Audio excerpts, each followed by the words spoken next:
June 1945. The war was ending.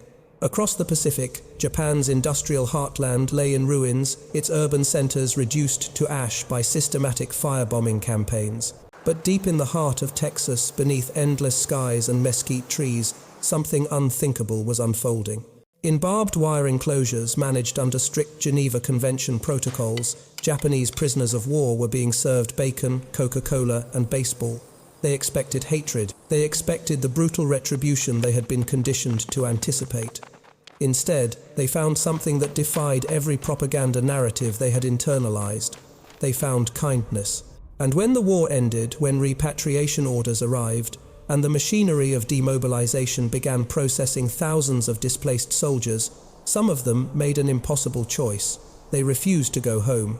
This is the story of the Japanese prisoners who fell in love with Texas.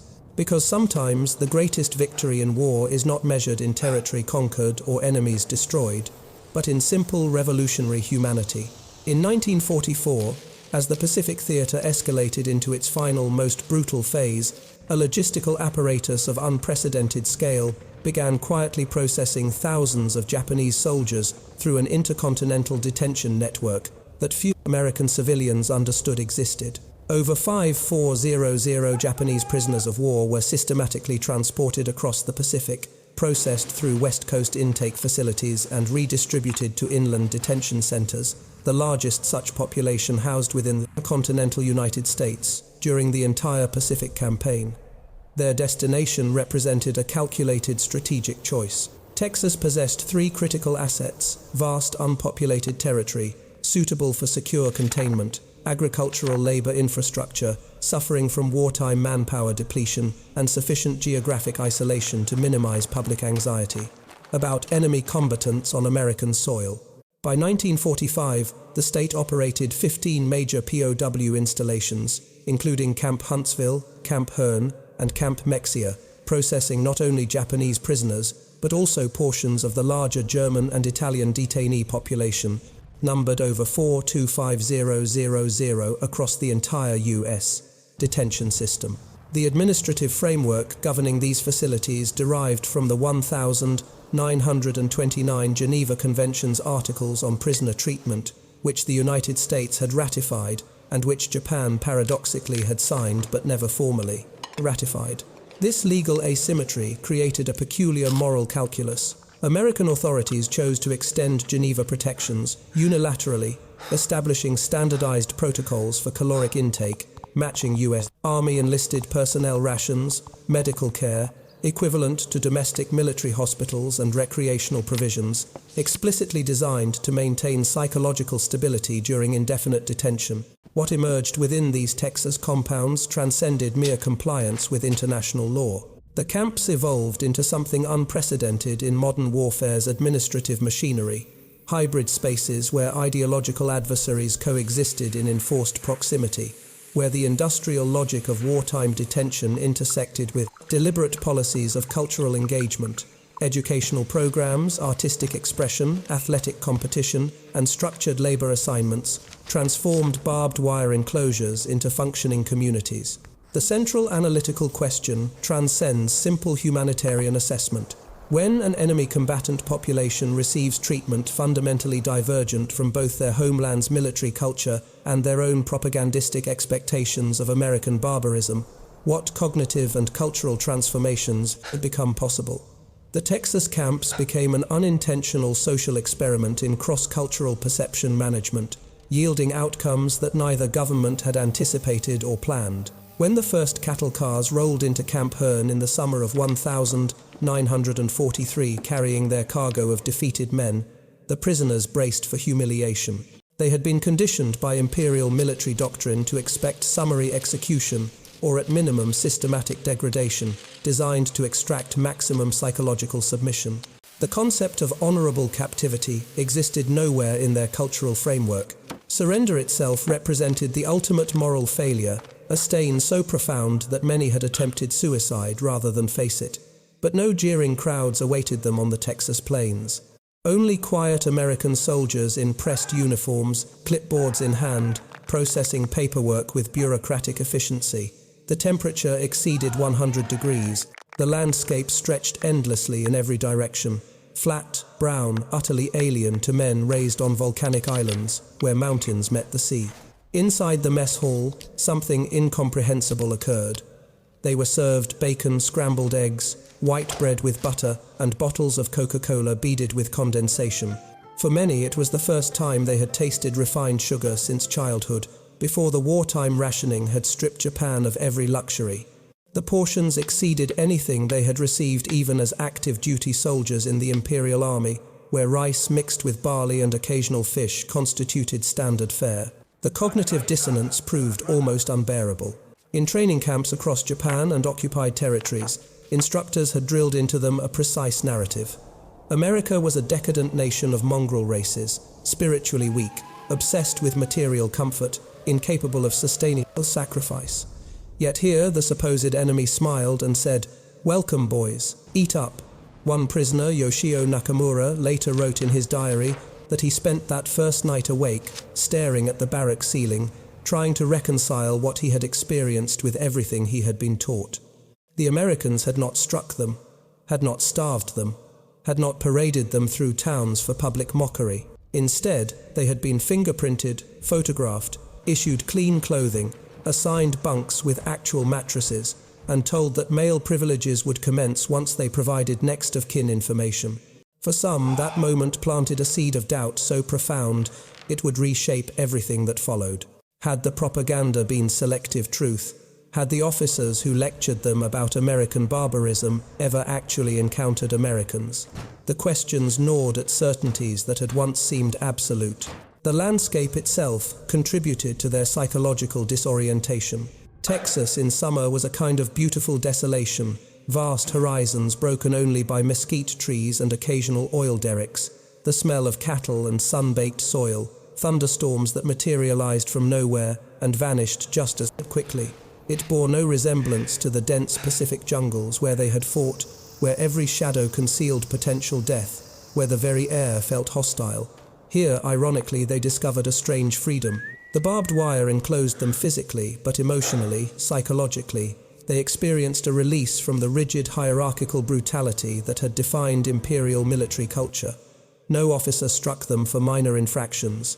No one screamed about dishonoring the emperor. The American guards maintained discipline through procedures rather than violence, through written regulations rather than arbitrary punishment. When evening came on that first day and the sun set in bands of orange and purple across the endless Texas sky, some prisoners wept. Not from despair, but from confusion. They had been prepared to die with honor. Instead, they had been given dinner and a place to sleep. The arithmetic of their world no longer balanced. Everything they had been told suddenly seemed suspect, and in that uncertainty, a transformation became possible that neither government had anticipated or intended. The war continued thousands of miles away, but in Camp Hearn, surrounded by mesquite and barbed wire, a different kind of battle had begun. One fought not with weapons, but with the simple revolutionary power of humane treatment. Inside the barbed wire, a sophisticated administrative ecosystem took root, governed by protocols derived from the 1929 Geneva Convention's Article 27, which mandated that belligerents may utilize the labor of prisoners of war who are physically fit, while simultaneously requiring that working conditions match those of civilian populations. This created an unusual hybrid space, simultaneously a detention facility and a functioning agricultural industrial complex integrated into Texas's wartime economy. The daily operational framework at Camp Hearn exemplified this dual nature. Prisoners were assigned to agricultural work details, supporting cotton harvests, vegetable cultivation, and livestock management on nearby farms, experiencing acute labor shortages. The compensation structure, while nominal, adhered strictly to convention standards, 80 cents per day for skilled labor, declining to 10 cents for unskilled assignments credited to individual accounts maintained by camp administrators. By 1945, some prisoners had accumulated over $300 substantial purchasing power that facilitated procurement of supplementary goods through the camp commissary system. The recreational infrastructure, however, revealed the most striking divergence from standard detention protocols. American authorities, guided by psychological warfare specialists who recognized that demoralized prisoners provided minimal intelligence value, implemented comprehensive morale maintenance programs. Athletic facilities were constructed to regulation specifications: baseball diamonds with measured base paths, volleyball courts with standardized net heights, even sumo wrestling areas utilizing authentic clay preparation techniques. Baseball emerged as the unexpected cultural bridge. The sport possessed deep roots in Japanese culture introduced during the Meiji Restoration and subsequently integrated into school curricula nationwide. Camp authorities recognized this shared passion and actively encouraged inter-barracks tournaments. Within 6 months of the camp's establishment, organized leagues operated with printed schedules, umpire rotations, and statistical record-keeping that mirrored professional American systems. Local Texans, initially wary, began attending these games. The spectacle proved irresistible: men in makeshift uniforms constructed from repurposed materials, playing America's pastime with technical precision and infectious enthusiasm. Farmers, who initially viewed the prisoners as abstract enemies, found themselves cheering for specific players, debating batting averages, arguing about controversial calls. The transformation occurred gradually, almost imperceptibly, but its implications were profound. Cultural expression flourished under similarly permissive policies. Camp authorities allocated resources for traditional Japanese arts, calligraphy supplies, materials for origami and woodcarving, even instruments for traditional music. A theater group formed, performing both classical Japanese plays and adaptations of American works, translated through collaborative effort. Art exhibitions displayed works ranging from traditional sumi-e ink paintings to portraits of Texas landscapes rendered in styles that blended Eastern and Western techniques. The educational programming represented perhaps the most ambitious component of camp operations. English language instruction commenced almost immediately, taught initially by bilingual Japanese Americans, serving as interpreters, later supplemented by volunteer instructors from nearby communities. Literacy rates among prisoners increased dramatically, from approximately 68% functional English comprehension upon arrival to over 92% by war's end, according to camp administrative records. This transformation was not accidental. It reflected deliberate policy decisions influenced by the Office of War Information's Psychological Warfare Branch, which theorized that prisoners exposed to democratic principles and American cultural values might become assets in post-war reconstruction. The curriculum extended beyond language acquisition to include civics instruction, labor rights, education, and exposure to uncensored news sources, a stark contrast to the tightly controlled information environment that had characterized their previous existence. Evening hours brought unexpected scenes. Laughter echoed across the fences as prisoners gathered for informal gatherings, sharing stories, playing games, reading books from the camp library that had grown to over 4,000 volumes.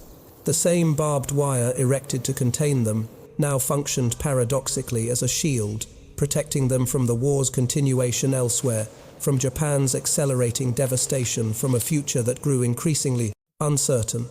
For a few hours each day, surrounded by mesquite and endless sky war, became something abstract and distant, while community felt immediate and real. The Provost Marshal General's Office, in coordination with the Office of War Information's Psychological Warfare Branch, implemented what internal documents termed the Democratic Reorientation Program, beginning in September. This represented an unprecedented attempt at ideological transformation, operating within the constraints of international law. Article 38 of the Geneva Convention permitted intellectual and educational pursuits while prohibiting coercive indoctrination. The operational challenge required threading this legal needle while pursuing objectives that were fundamentally political. The program's architectural framework consisted of 3 integrated components. First, unrestricted access to American periodicals and newspapers. By December 1944, Camp Hearn's library subscribed to 17 different publications, ranging from the New York Times to Life magazine, with Japanese language translations produced by prisoner volunteers. Second, structured discussion groups facilitated by civilian educators contracted through the War Department, focusing on comparative governance systems, labor organization principles, and constitutional frameworks. Third, documentary film screenings showcasing American industrial capacity urban infrastructure and civilian life, carefully curated to demonstrate material abundance without explicit propagandistic messaging. Initial resistance patterns followed predictable hierarchical lines. Senior non-commissioned officers deeply invested in imperial ideology and fearful of post-war stigmatization actively discouraged participation. Attendance records from October 1944 indicate only 23% of eligible prisoners engaged with educational programming. Internal camp intelligence reports documented instances of social ostracization targeting prisoners who demonstrated excessive enthusiasm for American materials, a disciplinary mechanism enforcing group cohesion through informal sanctions. The transformation occurred gradually catalyzed by cognitive dissonance accumulation rather than sudden conversion. Prisoners encountered information fundamentally incompatible with their received narratives. American newspapers reported labor strikes workers challenging corporate authority without facing execution. Editorial pages published criticism of government policies without authors disappearing into military police custody. Photographs depicted material abundance that contradicted assertions of American economic collapse under wartime strain. One particularly influential documentary screened in January 1945 showcased Detroit's automotive manufacturing infrastructure repurposed for military production. The technical specifications proved revelatory. Ford's Willow Run facility, producing one B-24 Liberator bomber every 63 minutes at peak capacity, a production rate exceeding Japan's entire annual heavy bomber output. The sheer scale of industrial capacity made abstracted propaganda claims suddenly concrete and undeniable. By March 1945, participation rates had increased to 67%, according to camp administrative records. Discussion groups evolved from stilted, monitored exchanges into genuine intellectual engagement. Prisoners began asking questions that revealed fundamental conceptual shifts. How could workers strike without being traitors? Why did newspapers criticize the president without being shut down? How did multiple political parties coexist without triggering civil war? The paradox became inescapable. They were learning about freedom while imprisoned, discovering concepts of individual rights while their movements were restricted, encountering ideas about human dignity in a detention facility surrounded by armed guards and barbed wire. Yet, this very contradiction illuminated something profound, that freedom was primarily a condition of the mind manifested through access to information, permission to question, and space for intellectual autonomy. Seiichi Higashide, a prisoner who later published memoirs, wrote with striking clarity, "I never felt free until I was captured. In the Imperial Army, we were tools. Our thoughts belonged to the Emperor, our bodies to the state. In Texas, behind wire, Americans treated us as men with minds worth educating. The fence was real, but for the first time my thoughts were my own. The war had taken their dignity as soldiers. America paradoxically returned their dignity as human beings capable of independent thought." The Texas agricultural economy in 1944 faced a quantifiable crisis of unprecedented scale. The selective service system had conscripted approximately 6.3 million men from rural communities nationwide, creating labor deficits that threatened crop yields critical to both domestic consumption and allied supply chains. In Texas specifically, the Department of Agriculture projected a 42% shortfall in harvest capacity for cotton production, with comparable deficits across vegetable cultivation and livestock management sectors. The prisoner of war labor program administered through the War Manpower Commission emerged as the systemic solution. By June 1944, Camp Hearn alone was providing 847 Japanese prisoners daily to 73 contracted agricultural operations within a 50-mile radius. The compensation structure created a triangular economic relationship. Farmers paid the U.S. government prevailing civilian wage rates. The government retained administrative overhead, calculated at 18%, and prisoners received their Geneva Convention-mandated stipends credited to individual accounts. What administrative documents could not capture was the human transformation occurring at these work sites. The initial protocol required armed guards to maintain separation between prisoners and civilian populations, a security framework designed to prevent both escape attempts and potential civilian hostility. But the economic logic of agricultural labor rendered this separation increasingly impractical. Cotton picking required coordination across extended field rows. Livestock management demanded real-time communication about animal behavior and equipment operation. Vegetable harvesting necessitated collaborative timing to maximize yield quality. Within weeks, the rigid separation dissolved into pragmatic collaboration. William Henderson, a farmer operating 340 acres outside Herne, later testified to the War Relocation Authority that the prisoners assigned to his operation worked harder than any hired hands I'd ever employed. And, after the first month, I stopped thinking of them as prisoners at all, just good workers who happened to speak broken English. The micro-interactions accumulated into something profound. Henderson's wife Martha began bringing lemonade to the fields during midday heat peaks, a simple gesture of human consideration that violated no explicit protocol but transformed the psychological atmosphere. Their daughter Eleanor, age 14, discovered that one prisoner named Takeshi Yamamoto possessed musical training. She began teaching him American folk songs, and he reciprocated by teaching her Japanese children's melodies. This cultural exchange occurred entirely through the fence line during lunch breaks, facilitated by a shared language of melody that required no translation. By autumn 1944, quantifiable patterns emerged across multiple work sites. Productivity metrics indicated that farms employing Japanese POW labor experienced yield increases, averaging 17% above pre-war baselines, not merely recovering lost capacity, but exceeding it. The Texas Agricultural Extension Service attributed this to exceptional work ethic and technical precision, but the underlying dynamic was more complex. The prisoners were not merely laboring for stipends. They were discovering purpose, dignity, and human connection in an environment that had initially seemed like pure punishment. The social architecture evolved organically. Farmers began sharing meals with work details, initially as pragmatic efficiency. Why waste time transporting prisoners back to camp for lunch when food could be provided on site?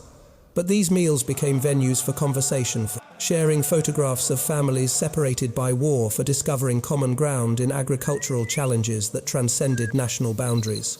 One farmer taught prisoners about soil pH management for optimal cotton yields. In return, prisoners shared intensive cultivation techniques developed in Japan's space-constrained agricultural system, methods that increased vegetable output per acre by measurable margins.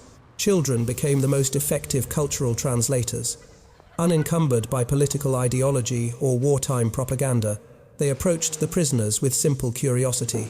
They played catch through fence lines, using baseballs. They taught each other card games with improvised rules, accommodating language barriers. These interactions, seemingly trivial in isolation, accumulated into a comprehensive rehumanization process that no official policy could have engineered. Kindness had become a weapon more transformative than any military technology deployed not through strategic calculation, but through simple human recognition across artificial barriers. August 15, 1945. The information transmission infrastructure that delivered Japan's surrender announcement to Camp Herne operated through a cascade of technological systems spanning 6,847 miles from Tokyo's NHK broadcasting facilities, through Allied monitoring stations in the Mariana Islands, via military telegraph networks to Washington, and finally through War Department communication channels to individual POW installations. The time delay between Emperor Hirohito's radio address at noon Tokyo time and its reception in Texas measured approximately 14 hours, accounting for signal relay translation protocols and administrative verification procedures. In Camp Herne's Central Assembly area, 1247 prisoners gathered as camp administrators prepared to broadcast the translated surrender announcement through the public address system installed 6 months earlier for recreational programming. The atmospheric conditions were precisely documented in camp meteorological logs: temperature 96 degrees Fahrenheit, humidity 68%, wind velocity 4 miles per hour from the southeast. These mundane technical details contrasted sharply with the magnitude of what was about to occur. When the announcement concluded, silence descended with quantifiable acoustic properties. The normal ambient sound level in the compound averaged 52 decibels during daylight hours conversation movement work activity. In the minutes following the surrender broadcast, sound levels dropped to 31 decibels, barely above the threshold of light wind through mesquite branches. The silence itself became a measurable phenomenon, a collective psychological rupture manifesting in physical acoustic absence. The immediate psychological response patterns followed predictable trauma frameworks, while simultaneously revealing culturally specific manifestations. Approximately 37% of prisoners exhibited visible emotional breakdown, weeping, physical collapse, dissociative states. Another 42% demonstrated what clinical observers later classified as affective flattening emotional shutdown, characterized by vacant expressions and mechanical movements. The remaining 21% responded with active denial, some loudly proclaiming the announcement as American propaganda, others retreating to barracks in silent rejection of the information. Camp medical staff, anticipating potential crisis responses, had implemented preventive protocols developed by military psychiatrists specializing in POW population management. Additional personnel were stationed at the camp infirmary. Sedatives were pre-positioned for distribution if mass panic materialized, and guards received briefings on de-escalation techniques for managing collective distress. The systematic preparation reflected sophisticated understanding of psychological trauma dynamics within captive populations facing catastrophic identity disruption. The surrender created a fundamental ontological crisis that transcended simple military defeat. For men raised within the imperial ideology's totalizing framework, where the emperor embodied divine authority and national existence itself, the announcement constituted the collapse of cosmological order. They were alive, physically intact, while their conceptual universe had been annihilated. The cognitive dissonance exceeded anything the re-education programs had generated. This was not gradual ideological evolution, but instantaneous worldview destruction.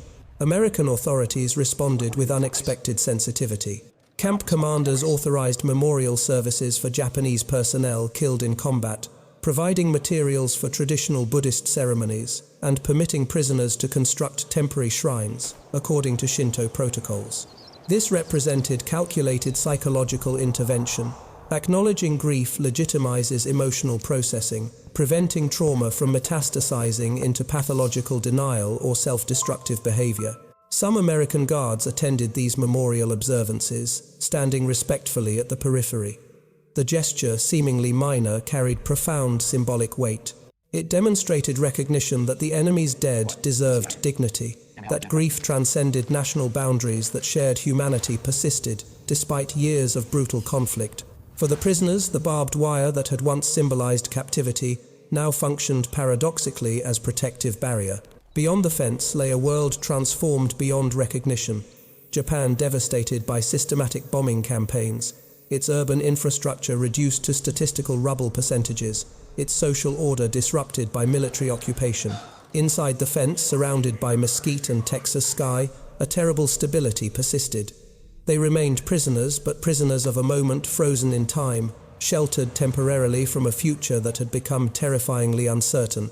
The repatriation machinery initiated operations on October 3, 1945, governed by protocols established through the Supreme Commander for the Allied Powers Directive, number 27, which mandated the systematic return of all Japanese military personnel detained in Allied custody. The logistical architecture required coordination across multiple governmental agencies: the War Department's Provost Marshal General's Office, the State Department's diplomatic apparatus, the Navy's Transportation Command, and SCAP headquarters in occupied Japan. Initial projections estimated complete repatriation of the 5,424 Japanese POWs held across American facilities within 180 days, utilizing a rotation of 12 Liberty ships configured for prisoner transport at standardized capacity of 450 personnel per voyage. At Camp Hearn, the administrative processing commenced with systematic documentation reviews. Each prisoner underwent medical screening protocols designed to identify conditions requiring treatment before trans-Pacific transport. Tuberculosis prevalence rates among the POW population measured at 8.7% significantly elevated compared to the 3.2% baseline in the general American military population, reflecting both wartime nutritional deficiencies and the epidemiological legacy of prolonged confinement. Dental examinations revealed similar health disparities, with cavity rates averaging 4.3 per individual, compared to 2.1 among American servicemen of equivalent age cohorts. The eagerness for repatriation distributed along a complex sociological curve that defied simple categorization. Approximately 34% of prisoners demonstrated immediate enthusiasm, men with intact family networks in regions that had escaped systematic bombing, particularly rural areas in Kyushu and northern Honshu, where agricultural infrastructure remained functional.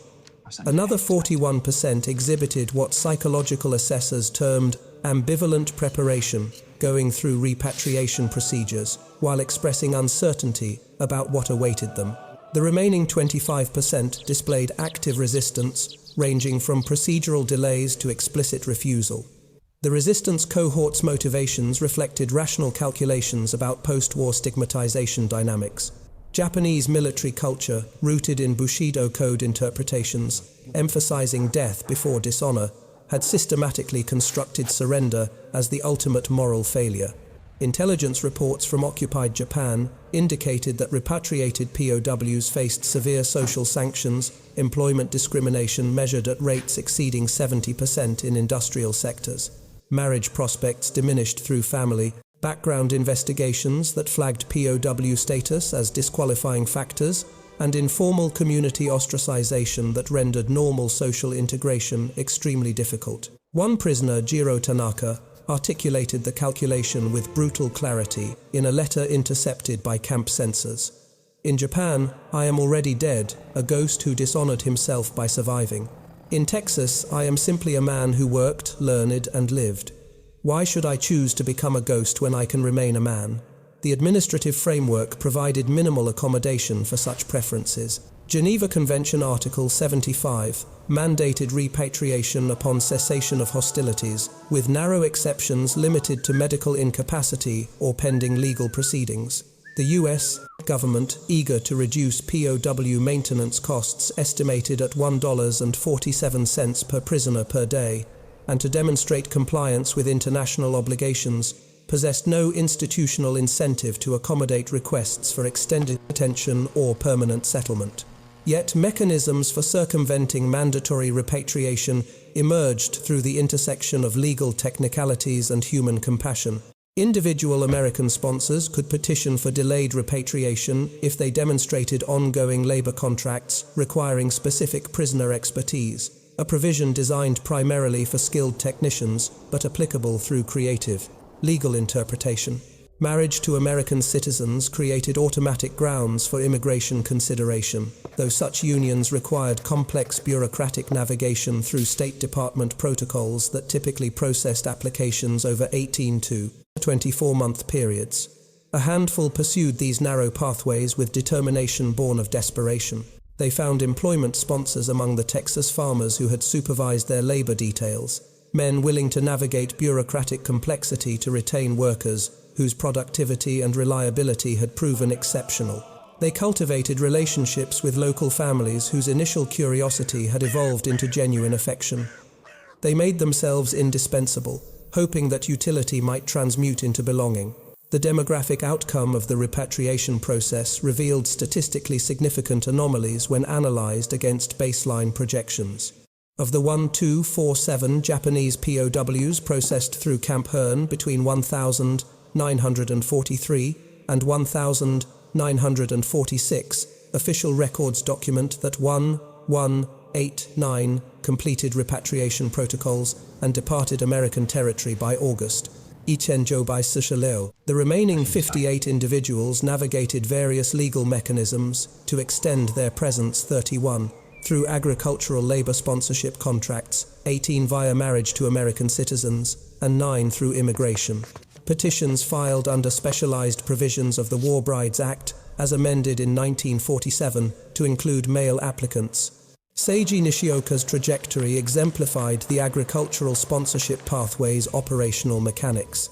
A former Imperial Army corporal captured at Guadalcanal in November 1942, Nishioka had been assigned to dairy operations on the Henderson farm outside Hearn, starting in March 1944. His technical expertise in bovine husbandry acquired through pre-war agricultural training in Hokkaido proved exceptional. Henderson's operational records documented productivity increases of 23% in milk yield and a 31% reduction in calf mortality rates during Nishioka's tenure. When repatriation orders arrived, Henderson initiated sponsorship proceedings through the Texas Department of Agriculture's Labor Certification Program, a bureaucratic mechanism originally designed for Mexican bracero workers, but theoretically applicable to any foreign agricultural specialist. The application required demonstrating that no qualified American workers were available for the position, a threshold easily met given the ongoing post-war labor shortage in specialized agricultural sectors. The processing timeline extended 14 months, during which Nishioka remained in a quasi-legal liminal status, technically detained, but functionally employed under supervised release protocols. By 1948, Nishioka had transitioned to permanent resident status. By 1952, he had purchased 47 acres adjacent to the Henderson property, using accumulated savings calculated at $3.840, the product of 4 years' agricultural wages minus living expenses. His operation specialized in Jersey cattle, breeding a niche market serving the expanding Texas dairy industry. Census records from 1960 documented his household as including an American wife, Mary Henderson, William's niece, creating a family connection that transcended the original employer-employee relationship, and 3 children, whose birth certificates listed Hearne, Texas as their place of origin. The cultural integration dynamics manifested through multiple measurable indicators. Nishioka joined the Hearne Rotary Club in 1953, served on the County Agricultural Extension Board from 1956 to 1961, and participated actively in the First Baptist Church, despite maintaining private Buddhist practices. Documented in family correspondence. His children attended integrated public schools, competed in 4-H livestock competitions with success rates matching local demographic averages, and spoke English as their primary language with Japanese relegated to fragmentary. Household usage. Takeshi Yamamoto, the musically trained prisoner who had exchanged songs with Eleanor Henderson, followed a parallel but distinct trajectory. His integration occurred through cultural rather than agricultural channels. By 1947, he had established himself as a music instructor in Bryan, Texas, 30 miles from Hearne, offering piano and violin lessons that attracted clientele from both rural and emerging suburban populations. His student roster by 1955 numbered 127 individuals, generating annual income estimated at $4.200, solidly middle class by regional standards. Yamamoto's marriage to Eleanor Henderson in 1949, when she reached age 19, generated localized social controversy documented in contemporary newspaper archives. The Bryan Daily Eagle published 3 letters to the editor, opposing the union on racial grounds, invoking Texas's anti-miscegenation statutes that technically remained enforceable until the Supreme Court's Loving v. Virginia decision in 1967. However, the Henderson family's social capital, William Henderson, served as county commissioner from 1947 to 1955, effectively neutralized potential legal challenges. The children of these unions represented a living synthesis of irreconcilable wartime antagonisms. They grew up Texan, their Japanese heritage manifested primarily through physical features, fragmentary language retention and cultural practices maintained as family traditions rather than markers of foreign identity. History measures wars through quantifiable metrics that create the illusion of comprehensive understanding. The Pacific Theater generated statistical abstractions of staggering magnitude: 3,600,000 estimated total casualties across all combatant nations, 2,000,000 tons of naval shipping, destroyed 6,7,000 aircraft lost to combat and operational failures, $4.1 trillion in economic costs, when adjusted to constant $2,025 values. These numbers construct a narrative of industrial-scale violence, operating according to strategic logic and technological determinism. But the Texas POW camps reveal a different mathematical framework entirely. one that resists reduction to aggregate data points and challenges the presumption that warfare operates purely through mechanistic cause-effect. Relationships. The 5424 Japanese prisoners, processed through American detention facilities, represented 0.0097% of Japan's total military mobilization of 553,000 personnel. Yet their experience generated disproportionate historical significance precisely because it operated outside conventional wartime logic. The standard calculus of conflict assumes symmetrical brutalization, that enemy combatants receive treatment, mirroring battlefield dynamics, that detention facilities function as extensions of combat operations, that humanitarian considerations yield to security imperatives and resource constraints. The Geneva Convention's protocols existed largely as aspirational frameworks that belligerent powers honored selectively when strategically convenient.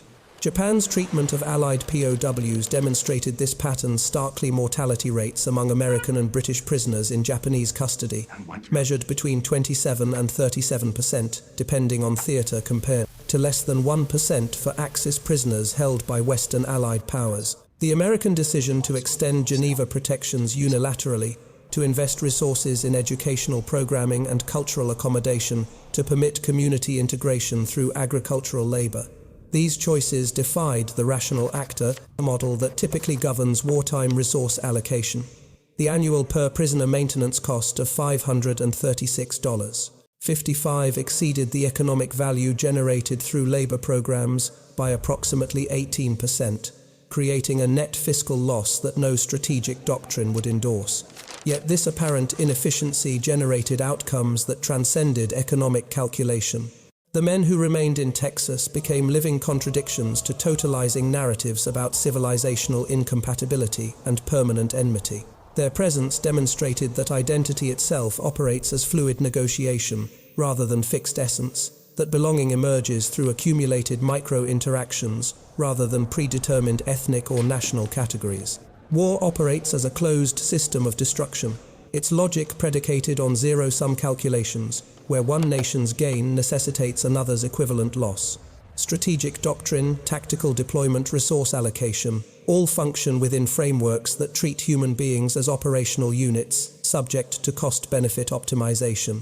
But the Japanese prisoners who refused repatriation demonstrated that even within systems designed for maximum efficiency of violence, individual human agency persists as an irreducible variable. They did not reject Japan through ideological conversion or wholesale cultural abandonment.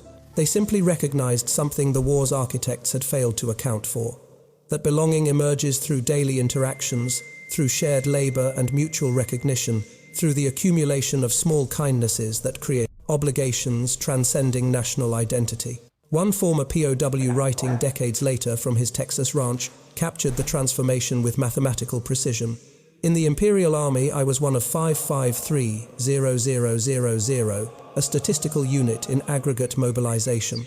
In Texas, I became simply Seiji, a man with a name, a farm, a family. War changes men through trauma and violence. But kindness, systematic, deliberate, institutionalized kindness, changes history by revealing that the boundaries we construct between us and them, enemy and friend, operate as political fictions rather than ontological necessities. Sometimes the most radical act of resistance is choosing to stay,